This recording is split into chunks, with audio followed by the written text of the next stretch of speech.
There's a lot of interesting people and places to see in Alabama. Why don't you ride along with me? I'm Tom Garney, and this is On the Road in Alabama. Join me as I sit down with Mike Porter, an incredible 79-year-old motorcycle rider who has spent his life chasing adventure and living life to the fullest. When I was growing up as a less than a teenager, I kept all the neighborhood kids' motorbikes running for them, their scooters and stuff like that. And I rode theirs, I think, more than they did.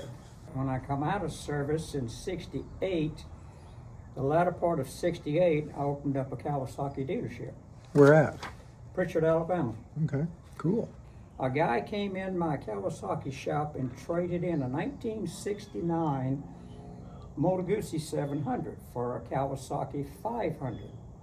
Well, the Moto Guzzi needed a clutch. So I kept looking at it. I ordered a clutch and went ahead and put one in and started driving it. Loved the way it rode, and good fuel economy, good tractor mode is what it was. And then from there I said, this is pretty neat. So then when I opened my shop in Tillman's Corner, I took on the line of Moto Guzzis. I had that for about a year and a half, and my dad worked for me while I was going to junior college. And we sort of had a falling out, so I basically sold all of my Kawasaki stuff to the other Kawasaki dealer here in Mobile. Went to work with him for about 6 months and came to Tillman's Corner and opened up another dealership. I had sold Moto Guzzis, Nortons, Ducatis, and Bull Tacos. The Moto Guzzi rep, when we first started, he came in and he gave me one bike on consignment. He said, now you don't service that bike until you've sold it. He said, if I walk in here and that bike is serviced, you better have a check for me. I said, fair enough. So I did the first bike on consignment with him, sold it pretty quick, turned around, contacted him. I said, I want 2 bikes. So he did one more bike for me, and I paid for the second bike. Well, after I sold his bike and gave him his money, from then on, when I started getting my bikes from him, I paid for every one of them. I didn't floor plan anything. I was a Moto Guzzi dealer from 1970 until 1978. Well, you've been a lifelong motorcyclist. What does that mean? What does it mean to you to have ridden that long and have that much experience? It means a lot. The experience you get, the people you get to meet, and the camaraderie in motorcycle world is unbelievable. I don't care if you're a 1%er or just an average motorcycle rider. If anybody breaks down, somebody's going to stop and help you. Yeah. And I've been fortunate to do a lot of mileage traveling. Me and some riders that I have, friends, we went to Nova Scotia on our bikes. We went to British Columbia on our bikes. The last trip we did was over 7,500 miles. You've done a lot of traveling over the world, just not on bikes, but also all just traveling. Yes, sir. I've been blessed. I've been to about 38 different countries. Lived in Italy for a year, which I thoroughly enjoyed. Worked in Egypt for a number of years, and just had an opportunity to see other parts of the world. Did you ever go by the Moto Guzzi factory when you was there? I did. What's that like? Unbelievable. The wife and I went to Bulgaria on a missionary trip. We spent 2 weeks there. Well, she wanted to go to Cremona, Italy, to the violin masters, where they make the violins. So I said, okay, I'll make a deal. Because when we got through with Bulgaria, we had to come back to Frankfurt. Well, I had a car reserved. Took her all through Germany, Austria, down through Italy. And I said, if we go to Cremona, then I get to go to Mondel Delario to the Moto Guzzi factory. And so we did. And the hotel that we stayed in, we was on the 2nd floor. When I walked out on the balcony, there was the Moto Guzzi factory right there. So,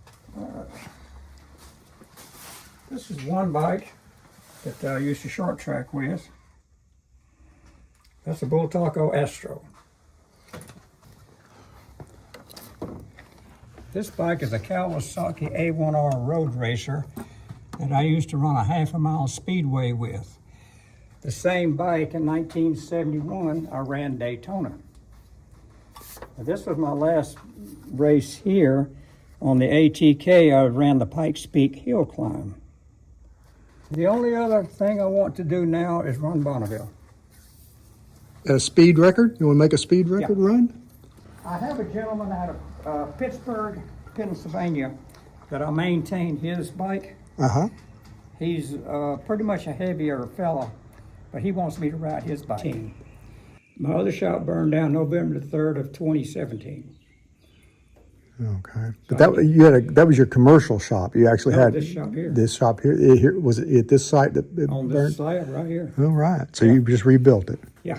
I lost 18 antique motorcycles, all my shop equipment, everything. Oh, no, that's terrible. Just melted to the ground.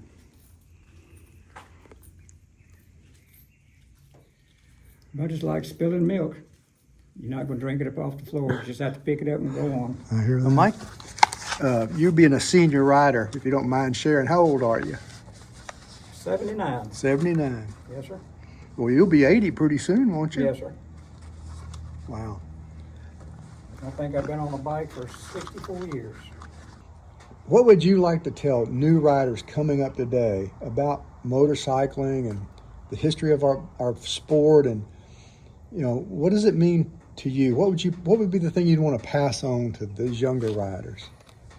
The biggest thing is start out with a small motorcycle to learn the basics, and if it tips over, you're able to pick it up. When I was a dealer with the Moto Guzzi and the Nortons and all, people would come in and say, I want the biggest bike you got. I would take the bike and tip it over on the floor. If they couldn't pick it up, I wouldn't sell it. You've got to be able to pick it up. Yeah. But the experience that a young rider can get on a small motorbike, then progress up to a bigger one, is the best learning curve that they could ever have. Yeah. That's just my opinion. Yeah. What do you think about these young fellas that they don't want to work on their own bikes anymore? They just want to take it to the shop and ride it. To me, they've got more money than they got sense. You need to learn some of the basics. Your oil changes, your plug changes, checking the chain and sprocket or belt, whichever the case may be. And you're missing out, in my opinion. Yeah. The sad part about it, us older people, is we're getting very thin as far as being able to repair some of the older motorcycles. Yeah. I would just love to see some of the younger generation get into some of the older bikes. Yeah. I hate to see stuff fade away and wind up in the junkyard. Now, this Guzzi is the 69, the first year they came out. 58,000. Would you say that's a lot of miles for a Moto Guzzi? No. And this one is a 1986 1000 cc. Then this one over here is a 08 2008. That's 1100 cc. Well, there can be high mileage bikes if you do your maintenance, which is very little, nothing more than oil and filter changes. But to work on them, they're so easy to me to work on. Some people have a phobia about even putting a wrench on one when it isn't necessary. Because I rode a 1974 Moto Guzzi for years and years, and when my shop burned down, my Guzzi burned down with it. I had 150,000 miles on that bike.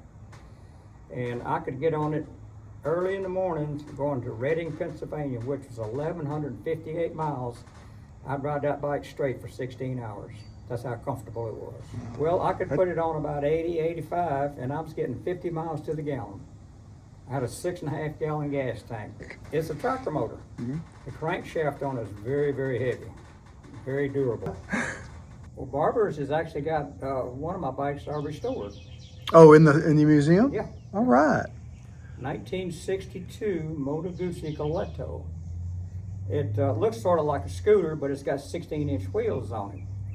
And it's got leg shields like a scooter, but in front of that leg shield, there's a spare tire. Yeah, I've seen when I that. bought this thing, I took it home from Mike's, and I got it home, and I didn't know how to turn it off. I had to call him up and get him to tell me how to turn it off.